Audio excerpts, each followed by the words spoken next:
Hare Krishna. So, have you seen? I now have this fancy, a bit slow setup. I'm recording on a computer, and well, that's my background. Actually, this is a very special picture. Before I go into the story, um, basically, I got a new computer. New computer. It was refurbished by SciTech Canada, and the guy, okay, on my Amazon account, it's not my name that I've put on. It's the name of the temple I'm serving at, ISKCON. So obviously the guy working there, it must be an Indian because he know ISKCON and he must know our temple, or he must be in a place in Canada close to a temple, so either Ottawa, Toronto, British Columbia, or Calgary. Yeah, this is where the Hare Krishnas are dwelling, guys. And well, when I opened my computer, I had this beautiful, gorgeous background of Krishna in Vrindavan with cows, and I've seen plenty of pictures of Krishna, and plenty of them is basically computer generated. It's basically just the same Krishna with a weird look. I mean, I know it's God, he's all attractive, but not many artists are able to catch that. That artist, I mean, just look at his face. Look at him. Look at the eyes. Look at his eyebrows. So, anyway, a bit of a glimpse into what the servant of Goranita is working on. Don't know if you can read it, but the 13, and that's the sequel to Identity Quest. And as you can read, yes, that's Zero from Mega Man Zero talking to a certain Mandodari, which, okay, I will confess, that's a self-insert. Why a self-insert? Because, well, I've always have a self-insert. It's not, well, she has an impact, but I'm trying not to make sure she's not a, you know, Mary Sue. Problem is, advanced devotees tend to be sort of like Mary Sue's because pure devotees are besties with God. And your best when your bestie's a powerful man, you can get away with lots of things. So I'm trying to strike a balance. And then in Identity Quest, a bit more of a gross preview.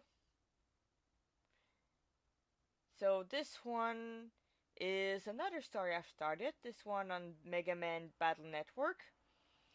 And yeah, that's just Neto talking to a new friend called Bhuteshwara.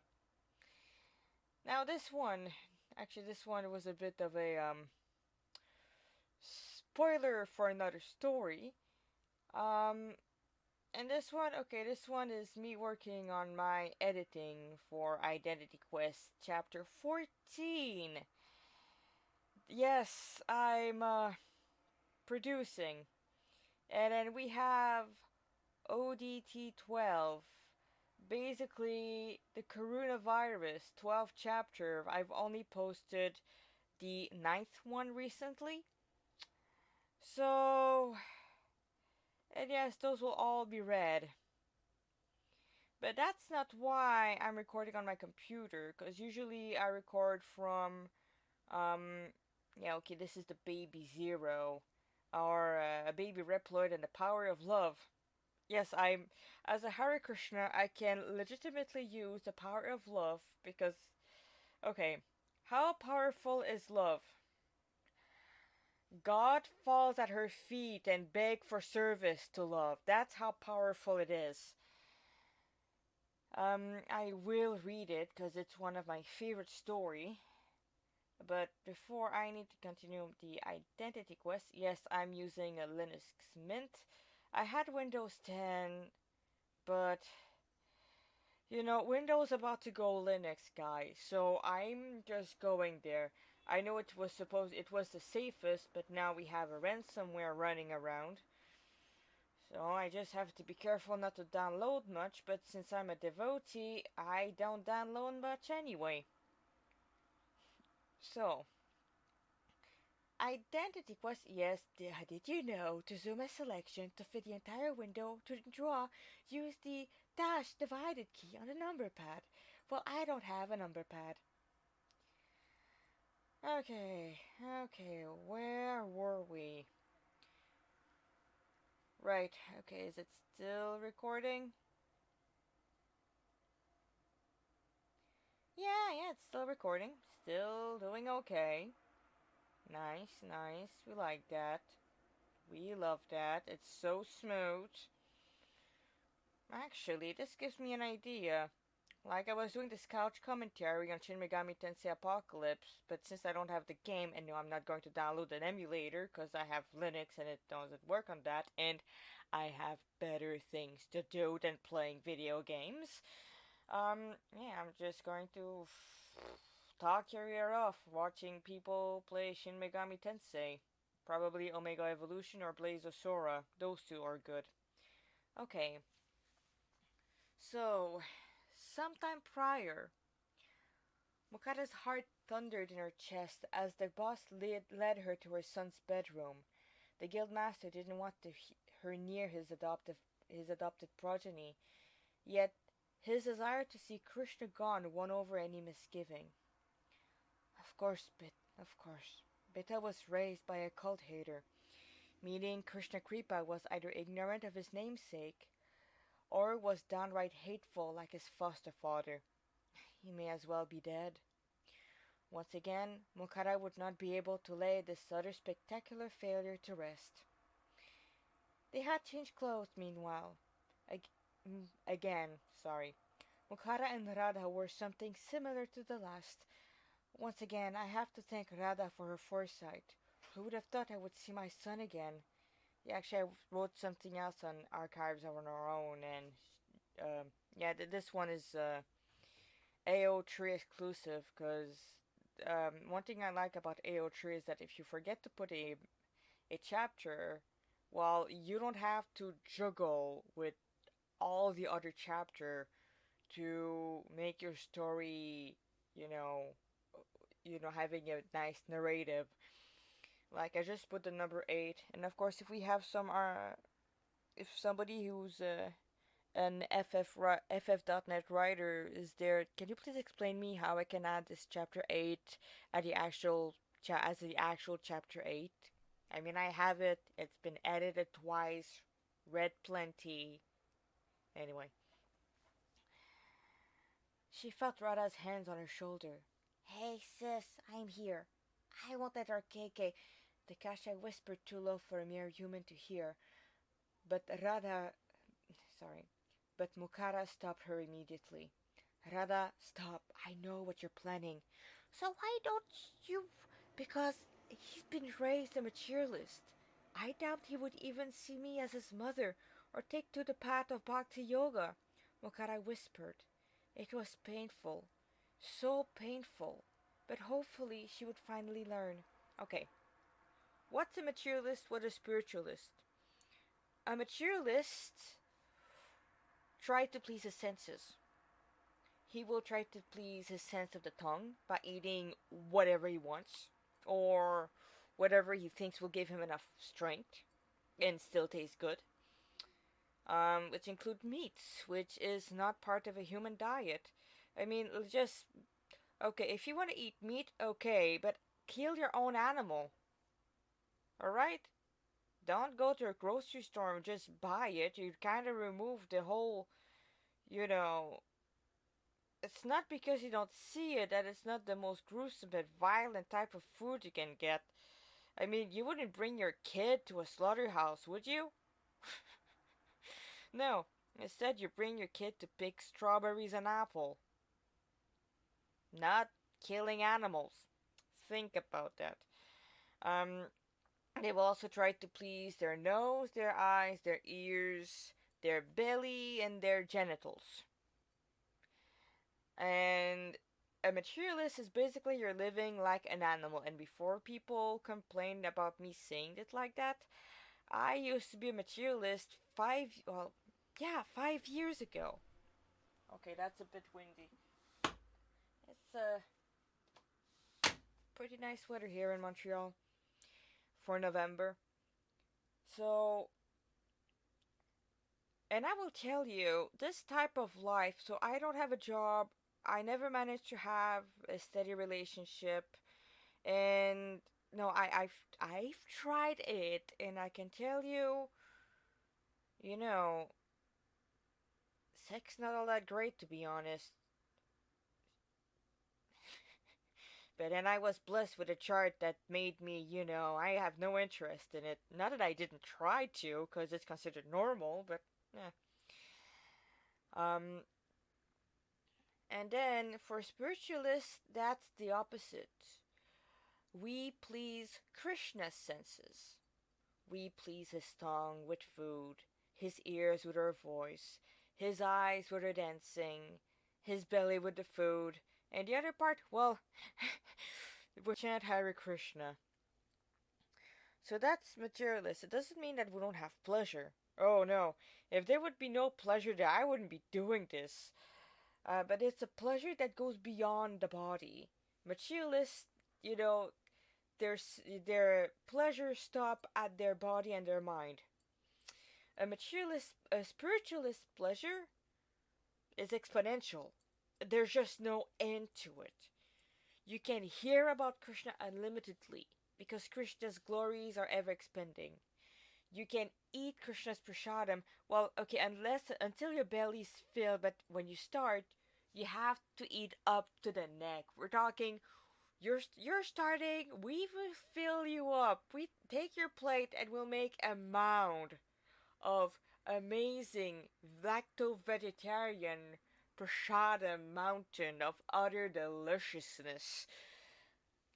And as for seeing something beautiful, I mean, come on, we're seeing God every way. Even if it's in the form that's a pure material, it's still God. It's still Him. He's still exponentially beautiful. When I write about Nanashi or Krishna Kripa just drooling over Krishna's beauty, well, that's the reaction you have when you have Krishna's darshan. He's like, oh, you have no idea how beautiful he is. And Krishna's beauty, what's inside, well, that's him also. So basically, Krishna's heart, that's Krishna's form. Krishna's soul, that's Krishna. For us, our soul and our body, that's completely different. Anyway, I have to keep reading, it's almost my bedtime. Um, Nothing good would ever come out of a materialistic endeavor, especially if someone's called Mukhara. May this entire endeavor teach me the value of detachment, she prayed as she made her way to the door of her. She stifled a sob and held back her tears. Oh, Krishna Bhagwan, I can smell him in here, Radha Shyama whispered as she tried her best not to cry. The Hellcat had taken Mukhara's son as a part of her family, guarding him and sleeping in his bed, in cat form of course, to protect him from ghosts and hobgoblins. The fiery redhead saw Krishna Kripa as much as his son as the ascended hermit. All right, before you go in, I need to put down some ground rules. Yori Junpei spoke with barely concealed distrust. It was clear he wanted to have Mukhara be gone as soon as possible. The hermit did not even need her mystical hearing to know that. Only 5 minutes. I won't tell him who I am. I won't even wake him up even. And if I get rid of the fake in this particular time frame. Mukhara spoke without any inflection, willing her heart not to break any more. Beyond the door, she could hear some heartbeat, one heartbeat, and the desire to remain with Krishna. Well, at least he came in contact with the holy name. Oh, Krishna, I know he's referring to a fake, but please consider his plea genuine. Like you did for Ajamil, Mukhara prayed to the Lord. The boss unlocked the door and opened it, releasing a wave of otherworldly fragrance. Both Vaishnavis stopped dead in their track as they swam in the transcendental aroma. Mukhara knew the smell. 1 part camphor, 1 part saffron, 1 part aguru, and 3 parts sandalwood pulp, and the source of vile pleasing fragrance. Something her material nose could not perceive, but her heart knew. She could also perceive the aroma of fresh lotuses, 5 different types of forest flowers like camellia, jasmine, plumeria, and Vrindavan rose and lilies. Oh, and cows. She looked at Radha. Her best friend had her mouth wide open as she analyzed the smell. She closed it with a click, but her pupils remained fully bloomed. Muki-chan, it smells like Vrindavan. I know, Mukhara whispered as she gathered herself as she entered the temple-like room. The air was supercharged with transcendental energy, reminding the ascended hermit of the atmosphere when Panchatattva walked into their new temple, or any altar where the Lord and his lovely consort resided. Suddenly, the prince doubted this Krishna that had given so much grief to the boss was fake. There was just the one has the one has when he managed to chant 64 rounds with all attention, participate in a fire sacrifice, or chant the Hare Krishna Mahamantra in the Samadhi of Srila Haridas Thakur. Google it. You will not regret it. The room the trio walked in was decent inside. Its concrete walls were covered with punk posters, weapon diagrams, and a guitar rack. He had a computer with a few games, a few of them starting with Toho. Mukhara could also detect a very old DS system with 2 games with their labels worn off clean. Those 2 games are Mega Man 03 and Mega Man 04. Yeah, bit of a connection between between this and the sequel. In the middle of the room was a lime green couch that seemed to glow. A broken crossbow laid on top. A few blades were strewn here and there. And at the far back was a bunk bed. On it was Mukhara's leg locked. Her eyes filled with tears. Okay, so she doesn't really have legs, but at the moment she forgot about that. It was him. He was sleeping. He looked too thin, too small for his age. His skin was pale due to a severe lack of sun. His hair was stained black, but the hermit could perceive a tinge of green shining under. On his right cheek were a green scar, and the heavy smell of blood-like sap permeated the air. It was clear he had been hurt often, and by the smell of it, Aki was right. Aki was right on the money about my son dying. She closed her eyes. This morning he had died, but now there he was, sleeping on his bed, still embodied. Mukhara touched the tuft of hair that jutted from the side of her head. He had inherited them. On the side of his head was the biggest glowing pink lotus she had the fortune to see, and covering his moving chest, the black t-shirt emblazoned with Sri Narasimhadev rowing from beckoning her. Oh, my lord, you're the one behind this, aren't you? Tears fell from her eyes as she made a swift decision not to follow what Master Junpei wanted. Ah, terrible phrase. This was her son, the one she had to mourn without the proper funeral rite, the one whom she had learned of his death earlier. He was alive, and he was sick. I have to get him out of here. Oh, Krishna, it's... Radha covered her mouth as she beheld her nephew. Oh, heavens above, what did they do to him? What did you do to him? She asked the Basque. So, it is your son, the mask of Kinchicho gelled in tone, seemingly unmoved by the emotional display. Mukhara could not speak as she beheld the one that had been confirmed dead twice.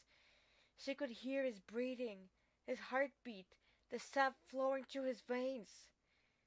She took a step forward, and another, and another. Behind her, Mukhara could hear the boss try and stop her, but Radha stopped him with a growl and a promise of sharp claws. The closer she got, the more apparent it became that her son's health was terrible. He had bags under his eyes, his lips were too thin and a tinge too blue, his cheeks were somewhat sunken in. He was alive. Mukhara was looming over her miraculous son. He was still sleeping, still dreaming. So close, the ascended hermit could finally behold the glowing tilak mark adorning his pale forehead, somewhat obstructed by a fringe of hair, the mark of someone who had received the unlimited mercy from the Supreme Personality of Godhead. She sat by the side of his head, beholding him. She had prayed for him for so long, holding him in a condemned womb for 10 months, went through the greatest suffering known to humanity to bring him to the world. She saw him grow for 1 year, 6 months, and 1 day, and then lost him. The greatest travesty and tragedy known to a parent was to have a child die before them, at any age. As tears flowed from her eyes freely, Mukhara remained at her son's side, knowing fully well that Krishna had once again kept his promise. To those who have fully surrendered unto me, worshipping my form with one pointed attention, I give what they lack and preserve what they have. This is Bhagavad Gita verse, I forgot which one. But this promise I'm telling you, as someone who's been serving for 5 years now and getting older, it's completely true. No matter who you are, Krishna, no matter your situation, if you surrender to Krishna, Krishna will take care of you fully, happily, and joyfully, and you don't need to ask him anything. He knows what you need. Okay, I'll see if I can pause the recording. Oops. Still a noob at this.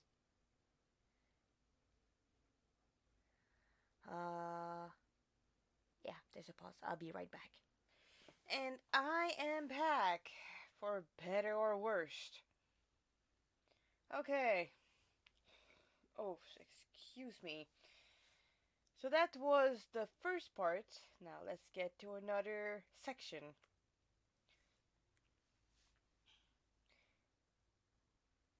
So, okay, so just forget this one. That's pretty stupid. But yeah, Nanashi was back in Narada's cottage, home. So that's how we joined. Nanashi spoke as they sat on a very fancy floor mat. Krishna had gone out to herd the cow, and he had been gone for a while now. When will he come back? It's not that Nanashi missed. Yeah, he missed Krishna already. I'm so hopeless. Narada nodded. Indeed. My lord was very joyful at your first utterance of his name. The legendary sage smiled as he sat on a raised seat. Yeah, Nanashi lowered his eyes. But still, I don't know. I don't get how I managed to get stuck in a fancy doll. It had been so weird. Matter can't give birth to soul, and a soul, I just don't know how it could have happened. My dearest student, you must realize that, even in these earthly planes, great yogis have developed a tremendous amount of power. They have the ability to control ghosts and to perform acts that goes against the law of nature, Narada explained. And, as I am sure you are aware, power corrupt. Sorry, I just cleaned out my sinuses with a pump, so now my nose a bit, I sound more stuffy than before. Great. Nanashi snorted. So he had been used as a puppet by a yogi.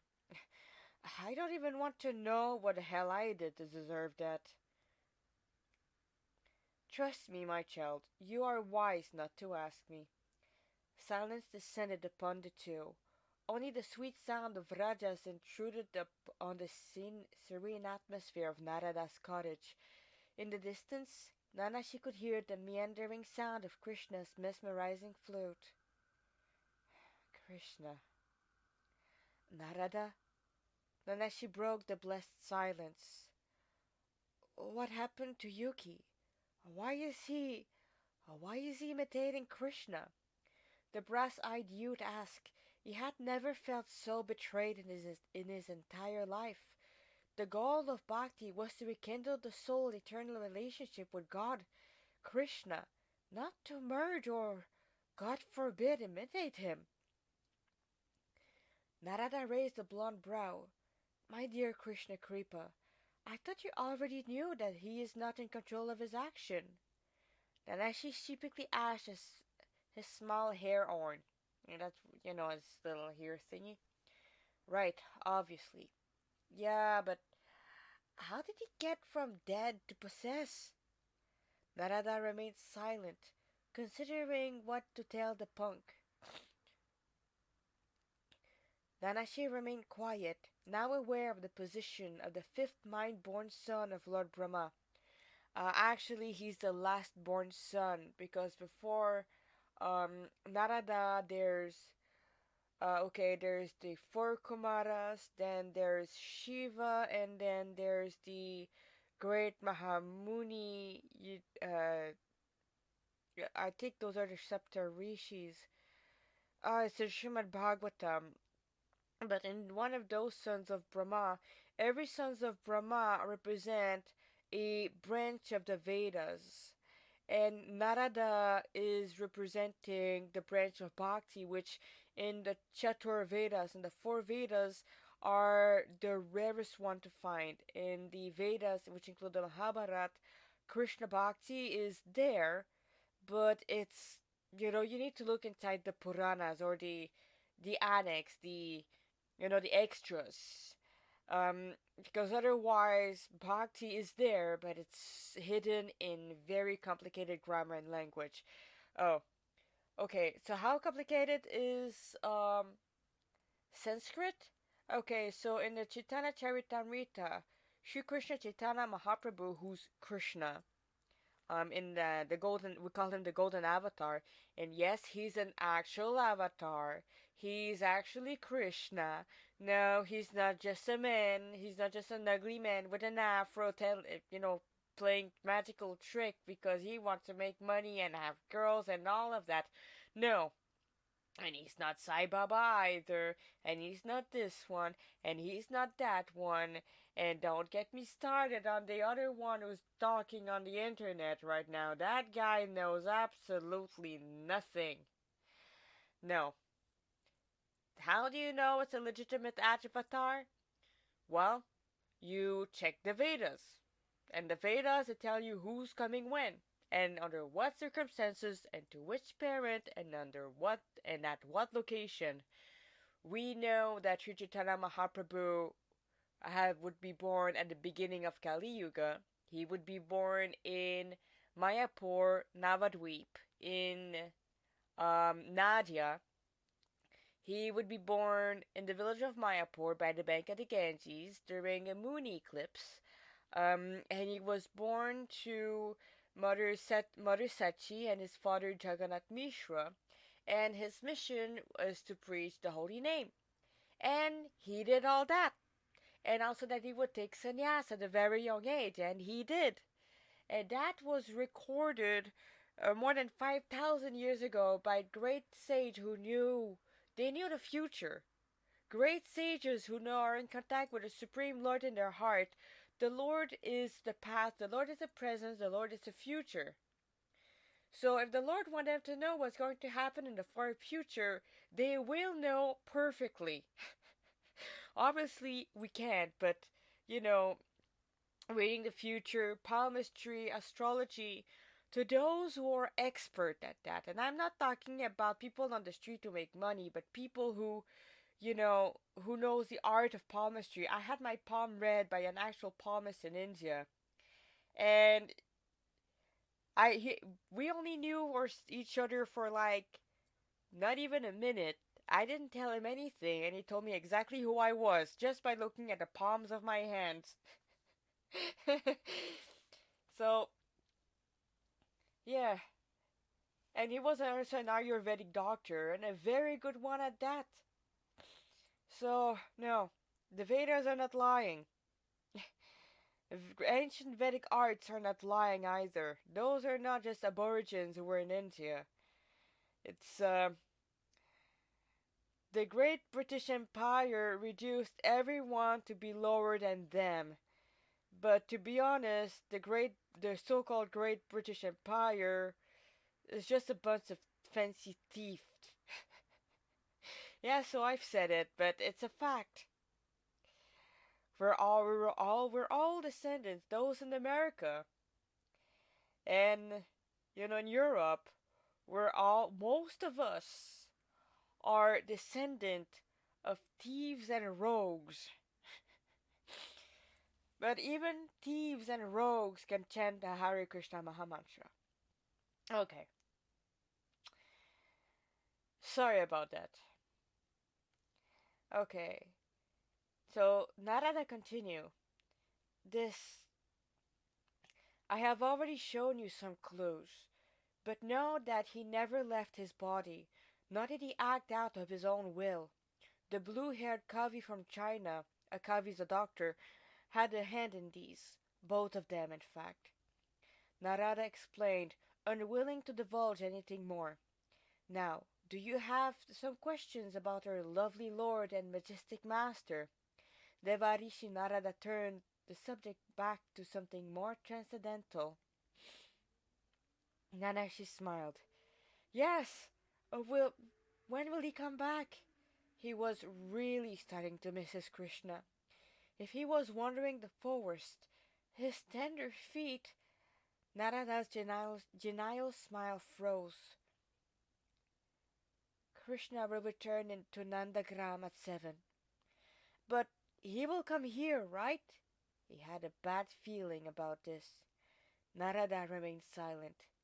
Master Narada? Still nothing. He's not coming back for me, is he?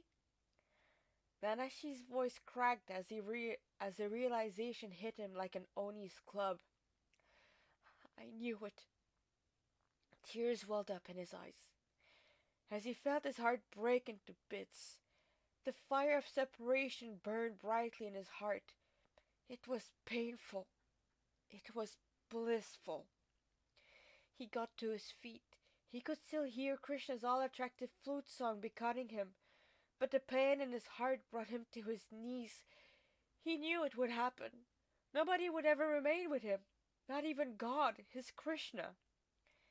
Narada jumped out of his seat and went to his weeping student, lifting him up from the ground and onto his loving embrace, his eyes also pouring rivers of tears. Oh, my dear student, I gave you the boon that your Lord and Master would never leave you. Krishna is everywhere, in his unmanifested form, the all-pervading light, and he is localized in your heart also, never to leave you. The Guru of Vedavyas consoled the fortunate soul, his voice choked with emotion. But why? Why does everyone leave? My parents, Mamachi, Hoshi, Nikari, and now even Krishna. He sobbed for a while, not caring about how he looked, just letting his emotions run wild. Eventually he managed to rein his tears and he began to laugh.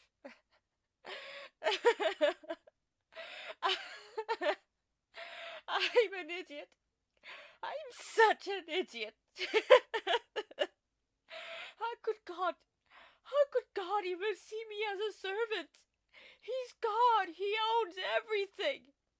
All the best is for his pleasure. He laughed a bit more in self-deprecation. he, he has better. He deserves better. Shh, don't say that. Krishna loves you. He loves you more than me even. Nana, she just sobbed. Krishna Kripa, Sri Hari's love is reciprocal. Depending on how you worship him, he will show his love accordingly. Ignore him, and he will let his Maya deal with you. See him as the all-pervading light, and he will be just that. See him as a super soul in the heart, and he will always be in your vision. Worship him as a supreme controller, and he will be God to you. Narada began to explain. Worship him as a friend, and he will surrender to you in wrestling match.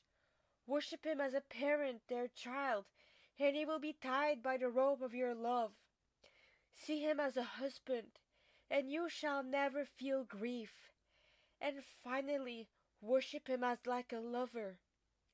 Then as she bit his lips, his tears unceasing as his heart burned in a blazing flame of bhakti. Those tears of separation that are falling from your eyes are a debt God cannot repay. Now go. Someone's waiting eagerly for you. Everything faded to black, as sobs ripped through him as he realized what he had lost. He had Krishna's company, even as a heavily conditioned soul. Krishna, God, the Supreme Beloved, had been with him for a full day. A full day that now felt like a mere moment. And now, Krishna was gone. And then the feeling faded, covered by Krishna's divine potency, and Nanashi regained consciousness. Do I want to wake up? He wanted to return, but then he knew very well what Krishna wanted. Still, this was a music he was not keen to face. Yes, you do. Someone dear to me is waiting for you. Krishna sweetly spoke to him, right from the confine of his heart. Nanashi opened his eyes and froze. There was a young woman looking at him with tears in her golden eyes. Okay, that's kind of repeating the same thing twice. She wore a pink blouse with a purple shawl, and her arms were doll's limbs. But what really caught Nanashi's attention was a U-shaped mark on her nose. It was the same as Krishna, and he himself sported. She was gazing at him with all the love and affection in the world. Okay, so I'm just gonna kind of derp a bit with the, okay, where is the painting? Insert bookmark.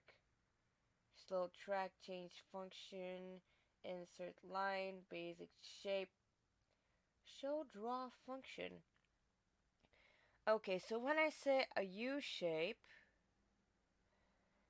well, that's the basic shape we have on a forehead, but our Sampradaya has something like this. And it's the color of golden clay. It's called Urda Pundatilak. Okay. How do I bag this? Okay, I bag this. Back up, back up, back up. Okay.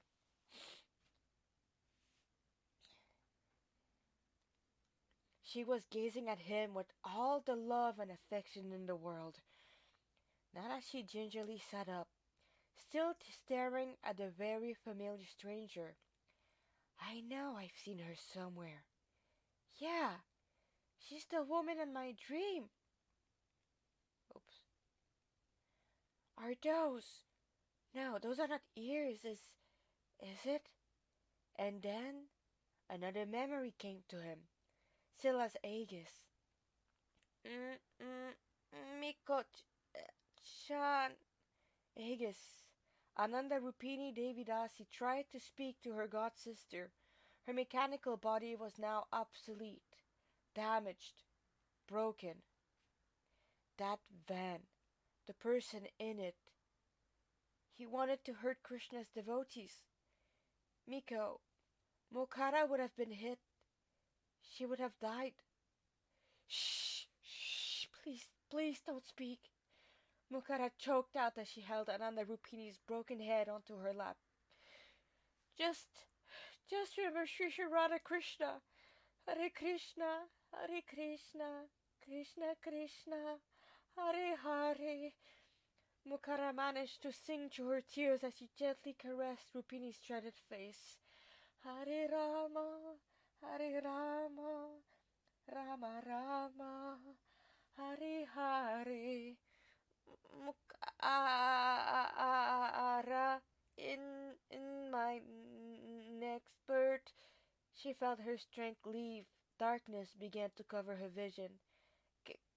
Can you be my mom? He finished as he stared at she who used to be his god sister. To be honest, he had been about to call her Miko. She hadn't aged at all. But what happened to your arms? Mukhara stared at him, her brass-colored eye growing wider behind her specs, and then she grabbed him, engulfing Nanashi in her arms, his face to her somewhat flat chest. As she rocked him back and forth, sobbing, the Vaishnavi began to smell his head as she showered the young hunter with her unceasing tears. Too surprised to fight her off, and happy to see her again, Nanashi simply surrendered. And that was the meeting. Back in Tsukiji Hongwanji, Flynn had done what the crawling chaos had requested him to do. The yaksha was now breathing easier. He was still in sore need of a bath though, for he was still covered in his own blood, and the samurai of the God Slayer had nothing better to do. Navarre had scouted an expensive furo, completed with soap and other cosmetic, and from the sight and smell of it, Flynn exactly knew where he was. He chose to believe that everything had been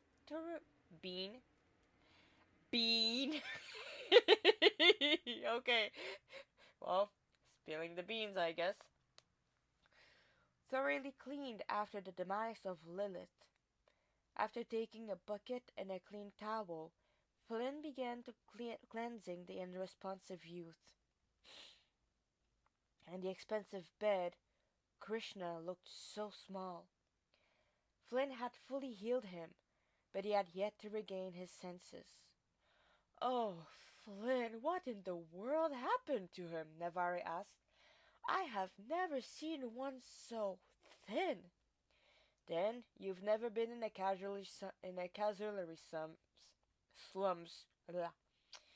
No, being a low-class casualty didn't mean you live in abject misery. As long as you stayed out of Mikado, that is. And that sufficient rain would come and give them grains. Nor at a hospice. Of course, after having crawled the length and breadth of demon-filled Tokyo, the image of Aegis and the children of Reverse Hill reappeared in his mind-eyes. He worked in silence, gently removing the blood from the Celestial's pretty, if not severely gaunt face. His eyes were sunken, and so were his lips. It didn't take long until no trace of yellow blood was left. Flynn, I do believe that his blood has also stained his shirt. The gringo stated the obvious, to which Flynn did not deign to reply. He removed Krishna's scarf and froze in complete horror. Flynn, what is... Oh, God above! Navarre whispered at the same mood as he had beheld the terrible scar that circled the young man's neck. The God Slayer touched his own thin scar, and the dream that accompanied it resurfaced. the feeling of his own sword cutting through his neck. Flynn swallowed hard as he dispelled the horrible nightmare that had plagued him ever since his adventure started, and began opening the red shirt, exposing the youth's chest. It was riddled with even more scars. Flynn turned his gaze to Navarre. The ghost was staring with a look of pure horror. The samurai sighed. Yet another tortured soul he could do nothing for. Instead of letting this realization crush whatever hope he had left, he decided that it would be wise to see what else hid under there, so he could start understanding what his poor soul went through. His ribs were very apparent, and more scars covered his body, and two of them seemed to indicate that he had once been dismembered. Flynn turned his now glowing gaze to the ghost, who did the same. Poor Yaksha. Flynn could hear the ghost's heart break into pieces. It was hard to hold ire against him. Yet another innocent turned into a puppet. Then they heard a sound from the tortured youth. Looking to the moon-child, they noticed some movement from his eyes. Will he wake up? What type of person is he? The undead samurai could only hope he was not of the same mind as this Krishna. He curled his lips. No, to call this ghost Krishna felt blasphemous on a primal level. The youth's eye fluttered a bit more as they opened, revealing a pair of steel blue eyes that had lost their shine. He looked at Flynn without much emotion. No fear, no joy, just some surrendered anticipation. Some defeated anticipation. Flynn gently closed the youth's red shirt. My apologies, I only desired to. And then he realized that his whole thing was extremely awkward. Yes, I know, but in the ashram we don't have internet. Sorry. What my friend is trying to say... sorry. What my friend is trying to say is that you were filthy. Navarre spoke next, hovering close to the dark-skinned youth. As he moved, the youth followed his movement with his eyes. And thus we both thought it wise to cleanse you since, as I am sure you have realized, there is nothing worse than having blood crusted onto one's face and chest. The youth kept staring, not giving much of a reaction, simply breathing noisily. Do you want to sit? Flynn asked, noticing how even this vital act seemed effortful. The youth removed his glance from Navarre and slid them over the young man in blue. He gave Flynn what could be considered a very, very weak shrug. Taking this as a yes, the god slayer gently sat the young man up, noting how light he was. I need to get some meat in him. He's far too fragile. If he could gain access to something better than the usual Tokyoite fare, that is. As expected, the youth, the moon-child, began to breathe easier. He coughed a bit, clearing his airway of whatever little blood and mucus was obstructing his breathing. Without thinking much about it, Flynn cleaned up the yellow blood with a rag. After some time, just to let the young man the time to rest, Flynn decided to ask him a very important question. My name's Flynn Iscariot. What's yours? The blue-haired youth reopened his eyes and looked at Flynn. Taking a breath, he warily whispered, Makoto Yuki. A shiver passed through Flynn's spine. Yuki, a pleasure. Oh, there's another people coming in, and we only have around 7 pages left. It's only 8-8, that's okay. So, I'm Krishna Kripa. Nana, Krishna Kripa asked in sheer wonder to his mother. his mother.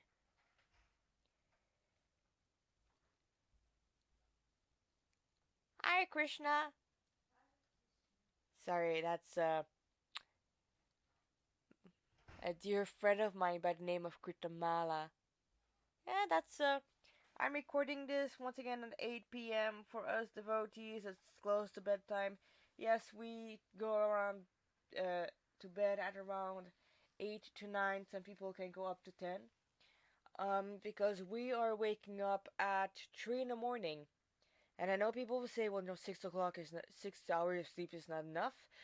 Well, it depends for who. I've been having 6 hours sleep for 5 years now, and sure, I'm tired, but that's called exhaustion, because being a servant of God is, you know, if you're an actual servant of God, you clean, cook, cut vegetable. Well, that's in my case. You clean, you read, you serve.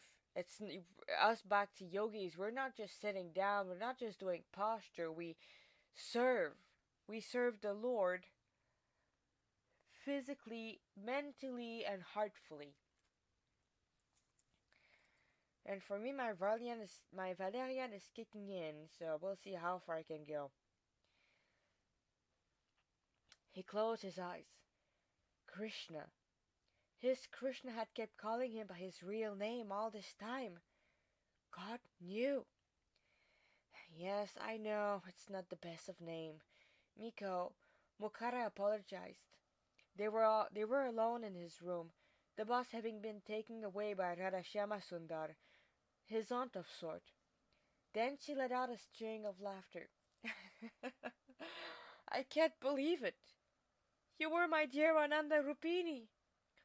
Oh, your wish came true. Krishna's amazing. So amazing. Yes, with his memories of his previous life, Nanashi could see how everything had fallen into place. I have a mother.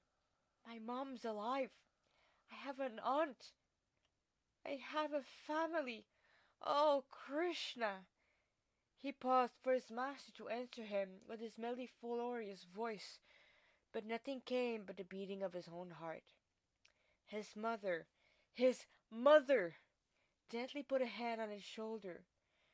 Krishna, are you right? She asked with a deep concern.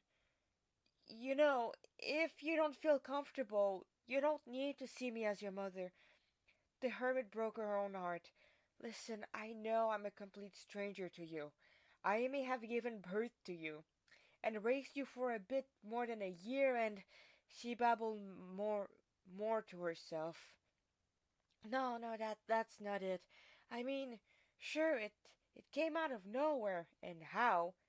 After the After the revelation of his actual identity, seeing Yuki more or less alive, and fleeing by getting kidnapped by a demon-possessed old master, oh, and his Krishna not being around for some reason.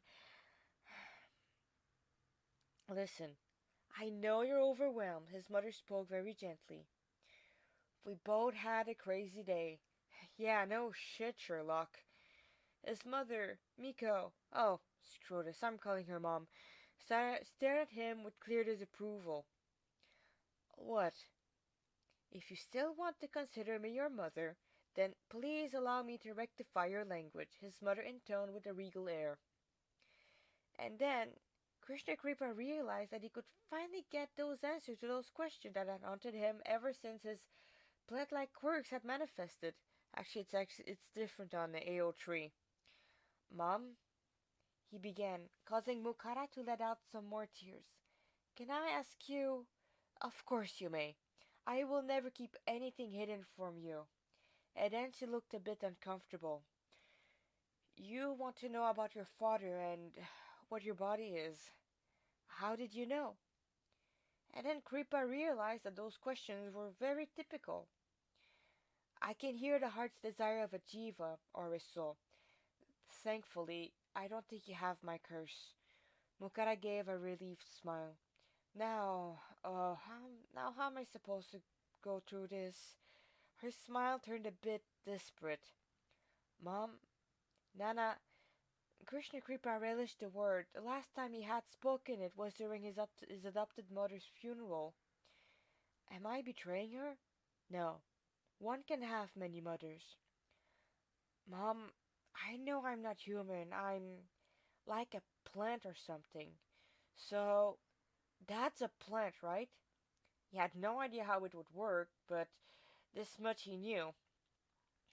Mukhara cleared her throat and folded her palm as she prayed for intelligence. Oh, Krishna, help me. Hey, Gauranga. Right, his mom was obviously another servant of God. Kripa did his best to suppress the pang in his heart. Krishna wasn't right. He was home with his family, his friend, and lovers. He must be happier there. Mukhara took Kripa's hand in hers. Her eyes were still closed. It was clear she was bracing herself for a doozy. Kripa, she took a deep breath. You don't have a father, at least in the strictest sense of the word. The woman that gave me the seed is not in this world anymore. Just know that you were eagerly waited and that you came to me through God's grace. Mukhara smiled. That's why we called you Krishna Kripa, Krishna's causeless mercy. I'm I'm Kanzanami Krishna Kripa. Or maybe that's another way to spell the name. I'm bad with name. He murmured. His mother gave his hand a gentle squeeze. Krishna had told him his full name. Of course he would know. Kanzanami. Why did I hear this name again? Yes, listen. I know you already had plenty of groundbreaking revelation, but I have another one for you. His mother looked at Kripa right in his eyes, holding his scarred hand. Beta, you were born in 2023 on the 23rd of November in the sacred month of Kartika in Gopal's garden by the foot of Govardhan Hill in Vrindavan, Uttar Pradesh, India. Kripa looked at his mother, still unable to wrap his head around the fact that he had two biological mothers. Then his brain went into high gear. Wait, no, that's not possible. In 2023, the whole world was still a smoking mess, and that would make. No, Mom, Mukhara, how much time passed outside? He felt his body growing hot, his head spinning. Since your birth? 15 years. Mukhara brought two hands to his shoulder, steadying him. But, Krishna, you've been stuck in a hermitage, the illusory world of a mystic, for 14 years. There's no domes over Tokyo. There are no angels hunting people, and the only demons running around, well, the real demons, well, they're all girl-shaped. By that, she's referring to the fact that Gensokyo's border was opened, and now there's, you know, Hare Krishna Gensokyan girl flying around the place. And you're just having normal life. She explained. Beta, you were kidnapped, and you've somehow made your way in this place where a powerful mystic is having an insane play where thousands of lives are on the line. So, all that I went through, half starving, the demon, all those deaths, meeting Narada and Krishna, his voice faltered. It was all a lie. Mukhara looked at him, her face unreadable. Tell me, this Krishna, have you seen the bottom of his feet? Then as she nodded, his whole world was breaking around him. What color were they? Powdery red. Were there some symbol? She asked, a small smile painting her lips. Once again, Nana Krishna Kripa nodded. He could still remember their buttery softness, their incomparable aroma, and then the beautiful youth attached to them. His smile, his voice. Can you tell me what they are? Okay, I'll see if. Yeah, so I posted another Deus Ex Machina. Ah, so Here are the lotus feet of Krishna. And no, yes, those are swastika. But they're okay. A certain German, a certain German decided that he would be an edgy boy, and he's just tilt the thing and then put it on his flag, and now everybody's hating it. Thank you, edgy German boy. You should have stayed to your asil, my dear. So there is a barley corn, a chakra, a lotus, an elephant goat. This is a lightning bolt, a victory flag, an umbrella, a jumbo fruit, swastika, and yes, Jews, this is where your stars come from. Your star is at the heel of Jehovah. And that's the left foot. On the right foot, there's a conch shell. That's the sky actually. Ka. There's an unstringed bow, a calf footprint, four kumbhas or pots, two triangles, a moon, and a fish. And this is Srimati Radharani's lotus feet. Conch shell, Govardhan Hill, a sacrificial altar, a beautiful lamp, a chariot, a club, a trident, another fish, a barley cone. Oh, and they also have a line between their first and second toe. A lotus flower, a chakra, the goat, the victory flag, an umbrella. This is a ring. Oh, wait, no, that's not a ring. Sorry. Srimati Radharani has an earring under her foot. A flower. Actually, this flower is um, there is a this call of this flower. There's the tulsi plant, and there's another half moon. And that's another way how to recognize God. He has signs under his feet, auspicious signs. Okay.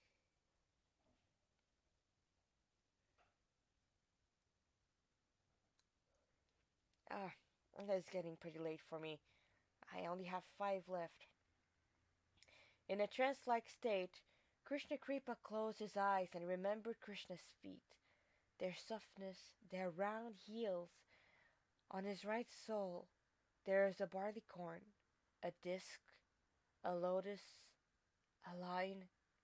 He began to enumerate, holding the 2 lotuses like appendages of his lord and master. They were dusty, but thankfully the blazing sun did not burn them, and the cows had spared them the pain of walking on sticks and stones. Beta? Beta? Mukhara's voice brought him out, and Kripa was back into his stuffy room in Kinchicho. Kripa opened his eyes. Tears were falling. KK, this was real, his mother confirmed.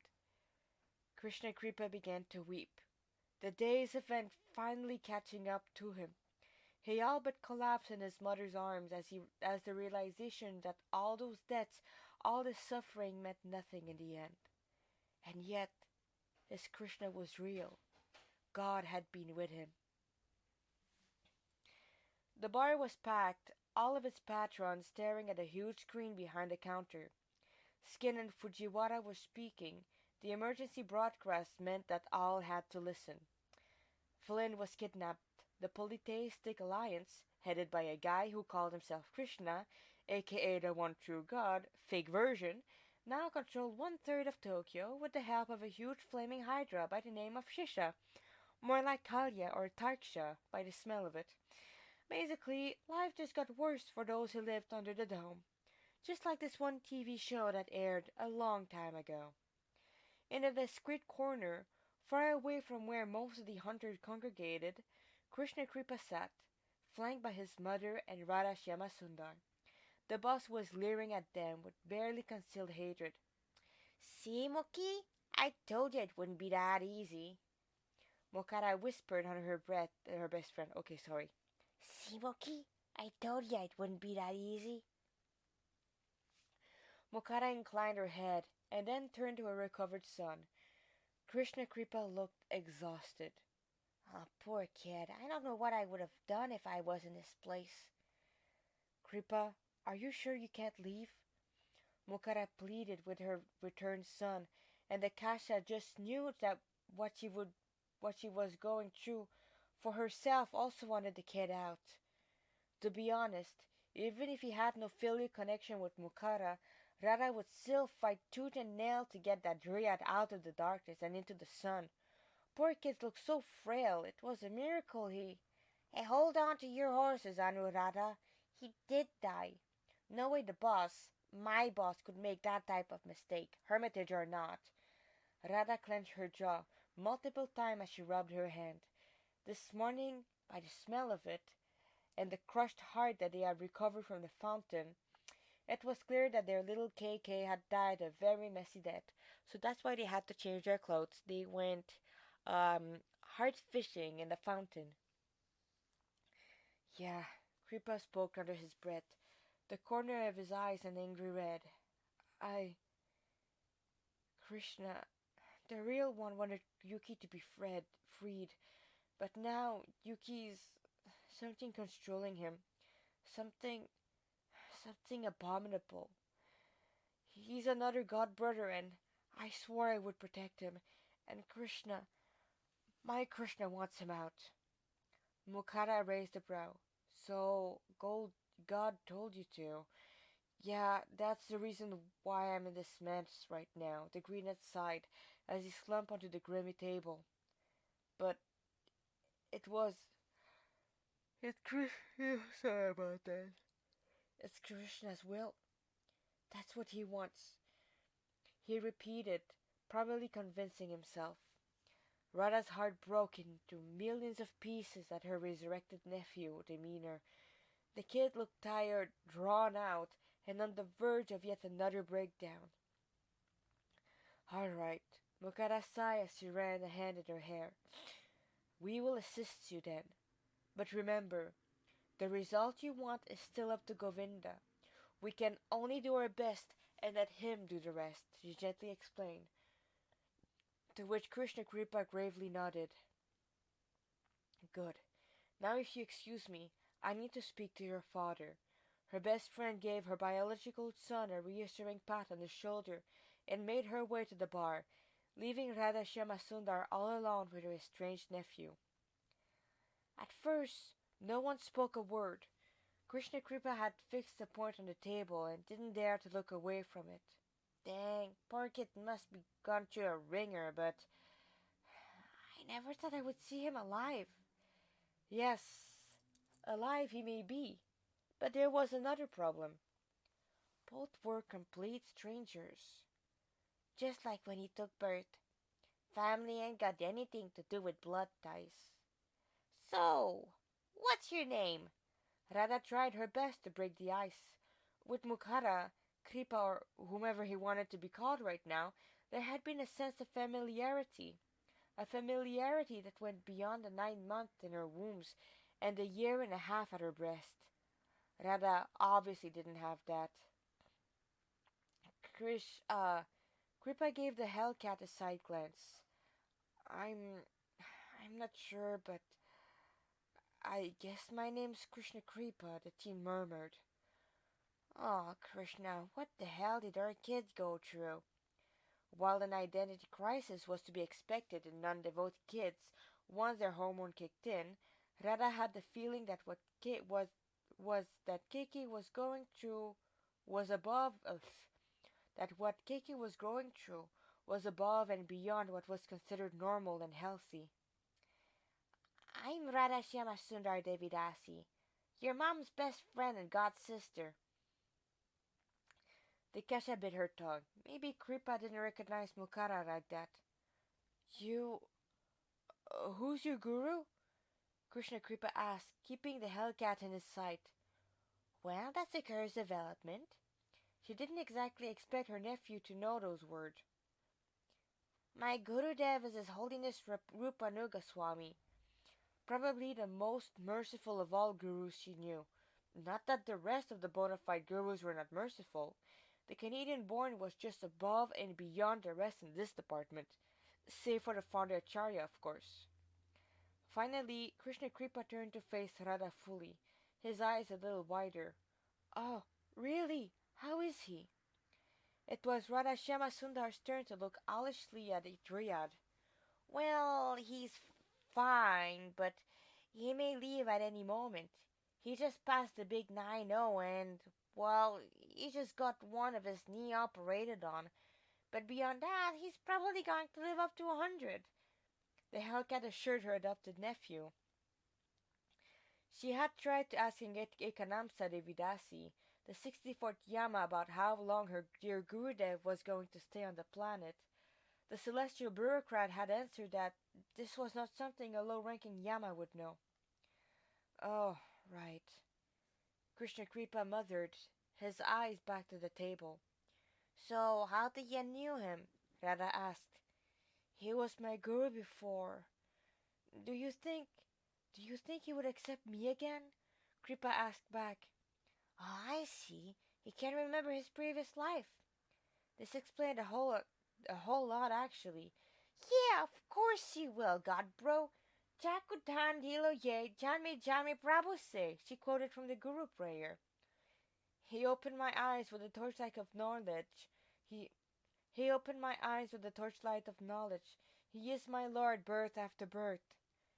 Krishna Kripa quoted the translation, confirming that yes, he really was a returning soul resuming his journey to the path of bhakti.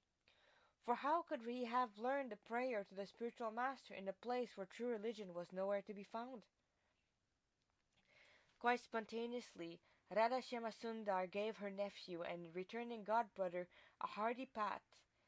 The dryad was a bit jostled, but the Hellcat could just feel the power that lurked beneath his skin. Listen, kiddo, I may not be able to read the future, but I know things will get better. Krishna Kripa shot yet another brief glance at the redhead. His smile was, well, there was a smile. You look like Mom. He spoke out of the blue, his eyes back to the table. Your mom? I look nothing like. Oh, right, there was still the adopted family to deal with. Can I call you Radha? Krishna Kripa asked. Course you can, kids. Never was one for a long name, Radha said. What will happen to me and Dad and Azahi? Are they still? That's up to you, kid, Takasha assured her nephew. I mean, sure, your mom's your mom, but we also know that you got raised by your foster dad. Family didn't mean blood tie. But I got to give you a fair warning, though. I don't think it's gonna be possible to stay with your dad. Not if you want to continue your spiritual life in peace. I know. Rupa Goswami said that one should give up association with non-devotees. It's just another piece of garbage on top of the other junk that happened today. Krishna Kripa laid his head on the table. It's the only family I know. And my sister, Azahi. The descendant of the sleeping terror grabbed his head. What's going to happen to her? She's the one who dragged me down the stupid well. She's the one who opened the goddamn thing. Hey, kiddo, it's all right. We ain't gonna destroy your family. Radha spoke reassuring word to his strange nephew of sorts. Krishna Kripa turned his head toward the saintly Hellcat. Radha, I know you won't. But right now, my sister may as well be on part with the fake Krishna. She opened the seal and that fraud killed the hero of the people. Flynn, Dad no, the Supreme Guild Master no. And once it gets out, he once again buried his head in his hands. How am I supposed to protect her now? I would need to kill half of Tokyo. And with whom you got your body from? Radha knew both women who provided the material for her nephew's body, and she knew of the power that lurked under. Listen, Kiki, you don't need to fret about your sister. Me and Mukhara will make sure she ain't gonna get lynched by any mob. I swear it on my life. And no, those were not empty words. She patted her nephew's back. We're gonna get you all out of this place and into the sun. Krishna Kripa once again turned to his unknown aunt, a complete stranger. A shy hope shone in his eyes, practically begging Radha Shyama to guarantee what she had just said. The cat yokai smiled and gave one of her slowest blink. She even added a bit of a purr, too. So, what you and your sis do? Come on, lay it on me.